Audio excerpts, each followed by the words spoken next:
বৃষ্টি থামার নাম নেই, একভাবে বৃষ্টি হয়ে যাচ্ছে, ঝমঝম ঝমঝম করে বৃষ্টি হচ্ছে। যখন বৃষ্টি দরকার ছিল তখন ছিল না, আর এখন বৃষ্টি হচ্ছে তো বৃষ্টি থামার নাম নেই। না বাবা?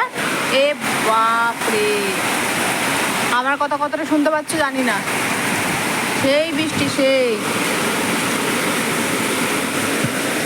যেমন মেঘ গর্জন দিচ্ছে তেমন বৃষ্টি, বাতাসটা এইমাত্র দিল। ও সেই সেই সেই সেই ছাড়া আর কিছু বলারই নেই। কি বলবো আর, আমার ভালো লাগছে, আমার বৃষ্টি ভালো লাগে, তাই আমার বৃষ্টি ভালো লাগছে। কিন্তু কাজকর্মের অসুবিধে,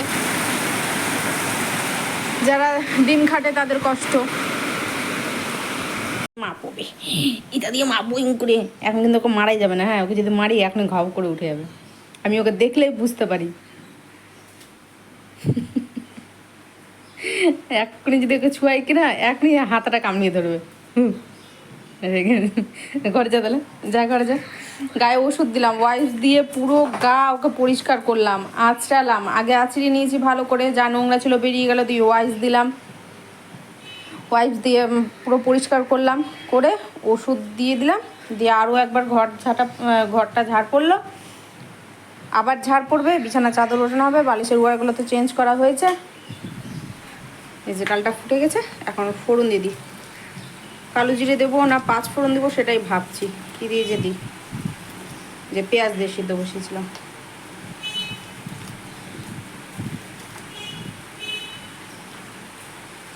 যতটুকু ছিল মুসুরটা ওই ততটুকুই দিলাম আর কি।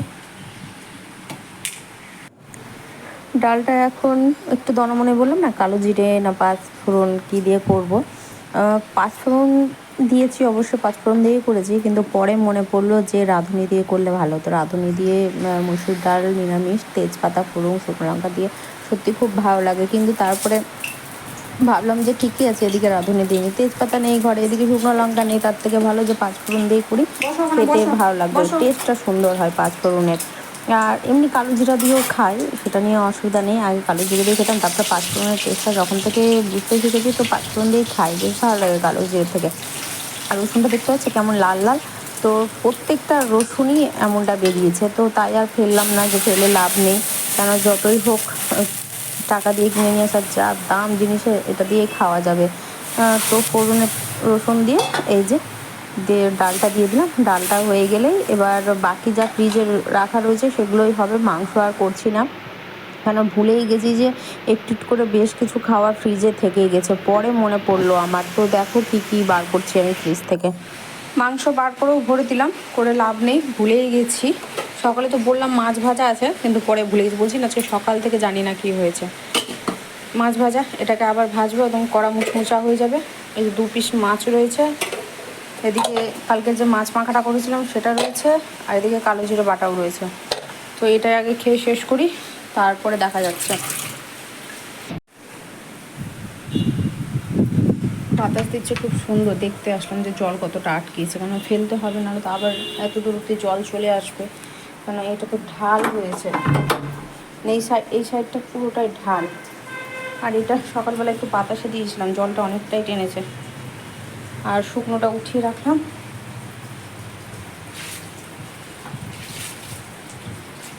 এগুলো হলো বাড়তি কাজ, বুঝলে তো, মানে এগুলো কাজের কোনো দাম নাই, কিন্তু আমাকে খাটতেই হবে, এটাই হচ্ছে ব্যাপার। অনেকক্ষণ হলো, 1.5 ঘন্টা হয়ে গেল বৃষ্টিটা হওয়া, কালকের মতনই চলবে বোঝাই যাচ্ছে। প্রায় 2 দিন, আজকে নিয়ে 3 দিন হবে বৃষ্টিটা কন্টিনিউ হচ্ছে, বৃষ্টিটা থামছে না।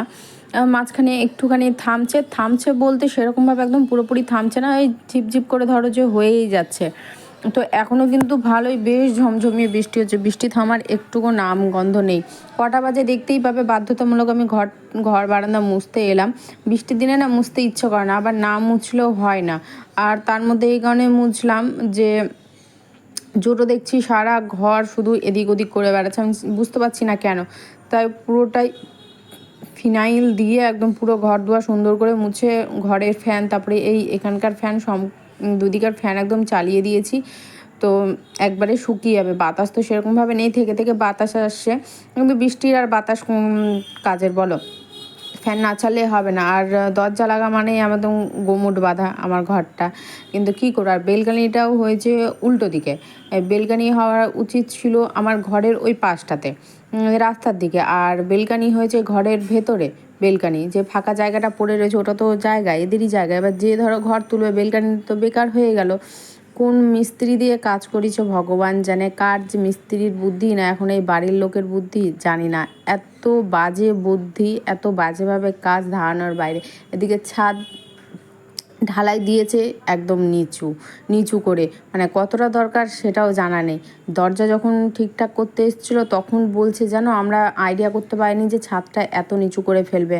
আমরা মিস্ত্রির উপরে ভরসা করে ছেড়ে দিয়েছিলাম, মিস্ত্রি বলে হ্যাঁ হ্যাঁ হ্যাঁ হ্যাঁ এতটাই ঠিক হবে, এতটা। এবার হয়ে যাবার পর দেখছি যে ছাদটা একদম নিচে। এখন কে ঠিক কে ভুল জানি না, মানে দরজাটা যখন ঠিক করতে এসেছিলো মিস্ত্রি তখন গল্প করছিল মিস্ত্রিটার সাথে, তো আমার সাথে করেনি, মিস্ত্রির সাথে করছিল, ওখানে আমি দাঁড়িয়েছিলাম। তো সেটাই বলছি, এদিকে ঘরের ভেবে লাভ নেই, কিন্তু বুদ্ধিটা ভালো মানতে হবে। আমার অত মাথা ঘামিয়ে লাভ নেই, কারণ আজ আছি কাল থাকবো না, এই সমস্ত জায়গায় বেশি দিন থাকা যায় না। হ্যাঁ, একটু হলেও মাথায় এই কারণে ঘামায় যে দেখো, যেটা সত্যি ওটাই বলছি, যে রাস্তার ধারে মানুষ ব্যালকানি করে, কিন্তু ঘরের ভেতরে ব্যালকানি করে প্রথম দেখলাম। তো যাই হোক, কিছু কাচাকুচি পড়ে রয়েছিল, তো সেটাকে কেচে কুচে একবারে উঠে যাচ্ছে। এখন একটু বসবো, তারপরে হবে আবার খাওয়া দাওয়া। তো দেখা যাক কোন দিকে কখন কী, যেদিকে যাই সেদিকেই আওয়াজ, যেদিকে যাই সেদিকেই আওয়াজ, চারিদিকে শুধু আওয়াজ আর আওয়াজ, মানে কি বলবো। আর ভুলাক্কার হয়ে গেছি এক নম্বরের। মাছ ভাজা হয়ে গেছে, কড়া করে ভেজা হলো। আর এই যে এখানে মাছ ভাজার একটু তেল নিলাম, কালকে মাছ ভাজার তেলটা কম হয়েছিল, শুকনো লঙ্কা হলে বেশি ভালো হতো। যাই হোক, এই তেল দিয়ে আবার একটু ভালো করে মাখিয়ে নেবো। আর দেখো, এটা গরম হাঁড়ির মধ্যে বসাবো, ভুলে গেছি,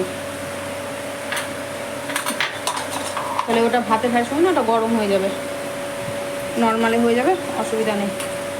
এই হচ্ছে রান্নাবান্না, বাসন কুসন আবার মেজে ঘষে উঠে সব করতে হবে, বেরোকে খাওয়াতে হবে। ঘর মুছে নিলাম, নাহলে তো দেখলেই সারা বাড়ি গন্ধ শুনছে ঘর, আর চাটছে, ও চাটুটা তো আটকাতে পারবো না আমি। এখন ওকে খাওয়াই, দেখো কটা বাজে।